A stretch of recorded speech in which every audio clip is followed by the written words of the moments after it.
Teman-teman pernah mancing di danau? Ikan di permukaan itu mudah tertangkap, tapi ikan yang di dasar sering lewat tanpa tersentuh pancing, tidak tersentuh jaring. Nah, sistem pajak kita ini juga seperti itu. Mereka yang mudah dilacak di permukaan justru yang paling sering ditarikin. Sementara yang bersembunyi di kedalaman lolos dari jaring. Nah, ini udah saatnya kita mengubah strategi. Jangan hanya memancing di permukaan yang sudah mudah diambil, tapi menyelam lebih dalam. Mengapa yang mudah selalu jadi sasaran? Jadi gini, sistem pajak kita ini memang dirancang untuk mudah melacak mereka yang tertib.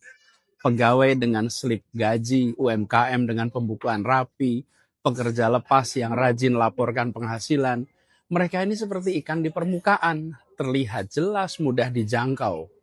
Jadi ketika negara butuh tambahan penerimaan, solusinya hampir selalu sama, menambah beban bagi yang sudah patuh atau menaikkan pajak untuk publik luas seperti PPN atau PBB.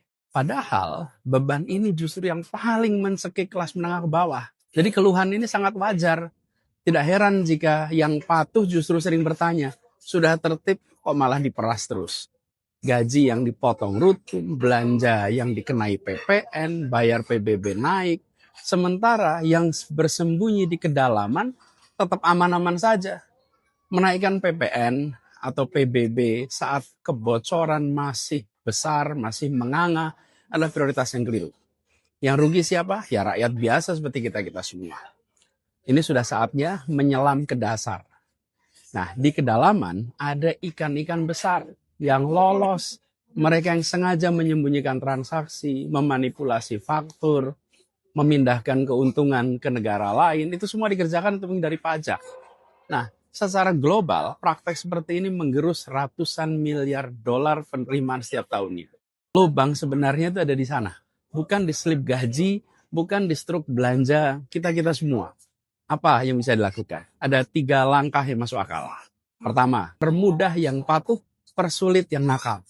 Bukan malah menambah beban bagi yang sudah tertib.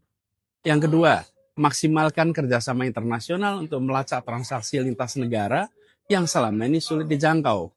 Yang ketiga, perbaiki sistem deteksi supaya yang sembunyi di kedalaman bisa terjaring. Jadi rumusnya sederhana, tutup kebocoran dulu, baru bicara penambahan beban. Lalu penguatan pengawasan itu jauh lebih efektif daripada sekedar menaikkan tarif. Dan hasilnya bisa langsung kita rasakan lewat pelayanan publik yang lebih baik. Ketika yang patuh terlindungi dan yang nakal ditertibkan, maka kita bisa mengatakan bahwa pajak kita berkeadilan.